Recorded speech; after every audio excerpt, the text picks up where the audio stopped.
حمص الشام يا جماعه او الحلبسه على حسب ما انتوا بتسموها النهارده بطريقه سهله جدا. عايزه اقول لكم ان انا جايبه لكم الوصفه بتاعته من عم محمد بتاع العربيه بتاعه الحلبسه دي على الكورنيش. عايزه اقول لكم بجد طعمه حلو جدا وفي حته تانية خالص. اول حاجه انا معايا نص كيلو من حمص الشام زي ما انتوا شايفين كده، اللي هو مش البلدي، تمام. معايا 4 طماطمات، معايا بصلايه كبيره، معايا 5 فصوص من الثوم. هضرب كل ده كويس جدا وهغسل حمص الشام، تمام.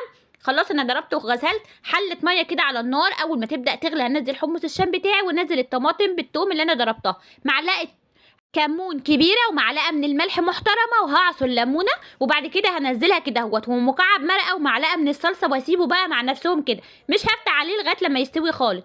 وما خدش معايا يا جماعه غير نص ساعه على النار، وبجد كان طعمه حلو جدا. عصره ليمون كده اهوت وشويه شطه، ويا سلام لو ترش شويه كمون من فوق كده، هيخلي لك طعمه في حته تانية خالص. وبألف هنا وشفا. متنسوش اللايك.